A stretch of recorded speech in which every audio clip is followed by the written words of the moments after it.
Day 51. Here we go. Yesterday I talked about last couple of days I've been talking about power, right? And I was going to do some diving into where am I not holding power? Where am I? What are those little fears kind of going on?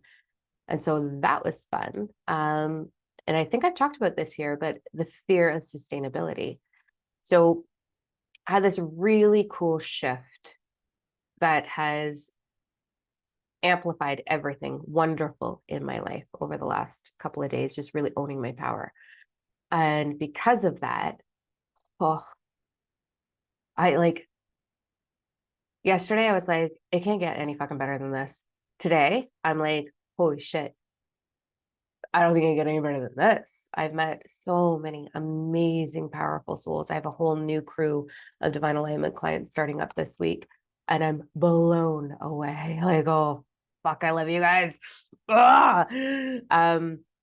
So when I started digging into, so it's beautiful shift. I am literally in, when I made that comment yesterday of, can you truly say, I just want more of this?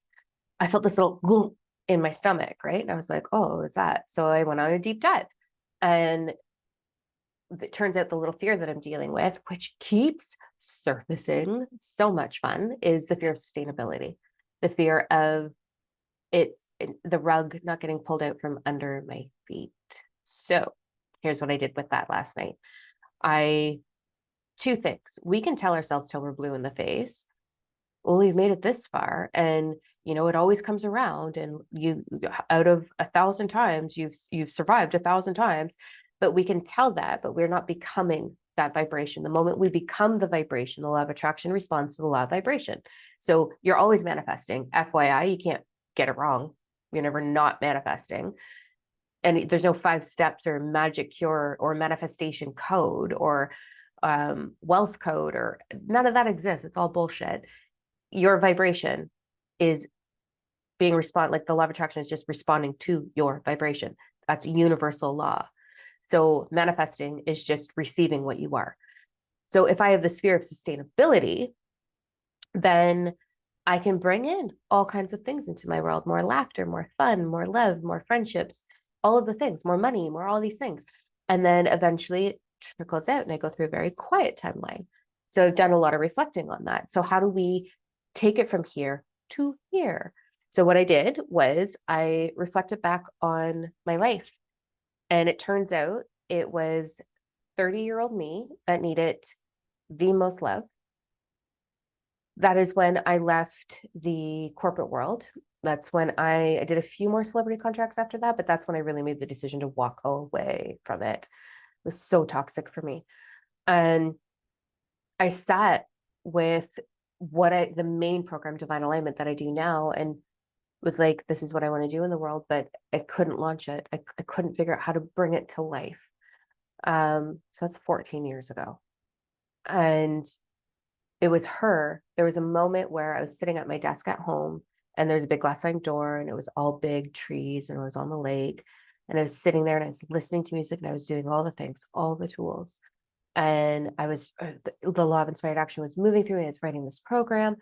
And there was this moment where I just dropped my face on the desk and started crying because I wanted it so bad. I wanted to do this in the world so bad. And the ache to do it so bad was overwhelming.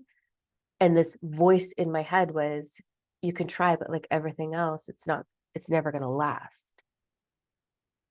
It's never going to last.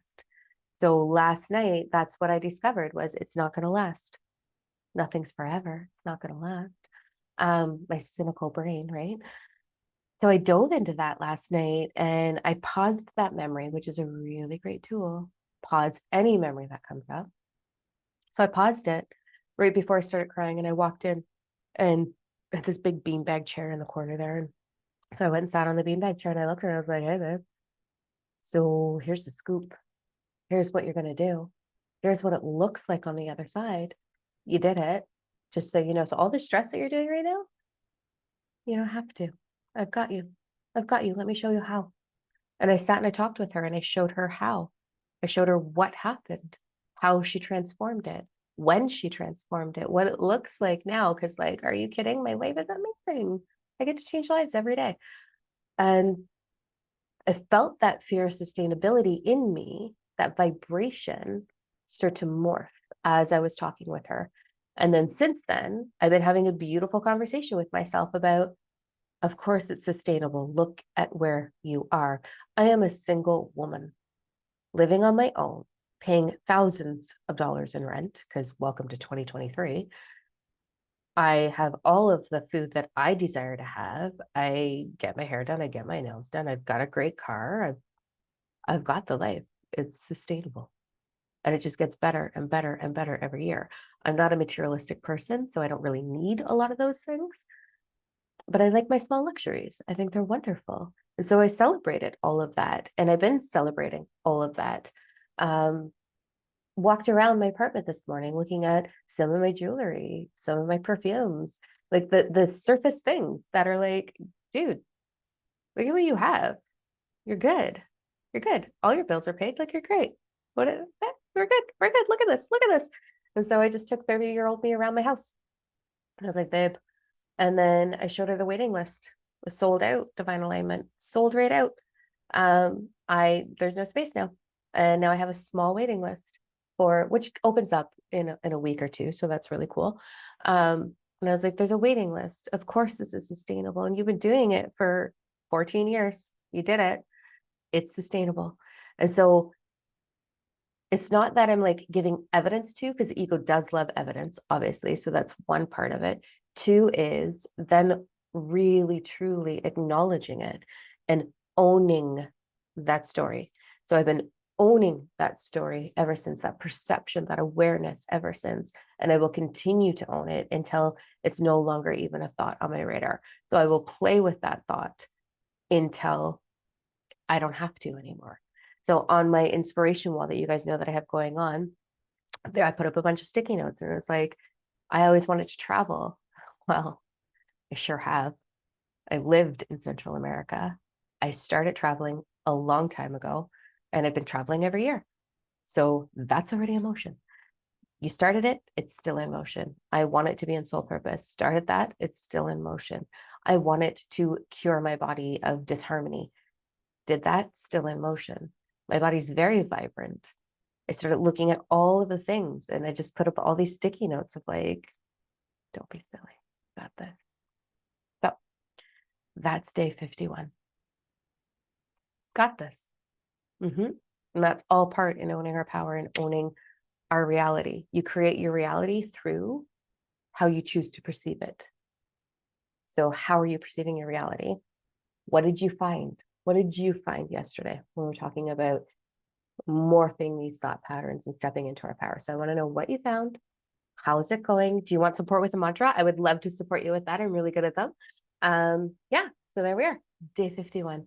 I am going MIA until Monday. I am off for a romantic weekend and a concert.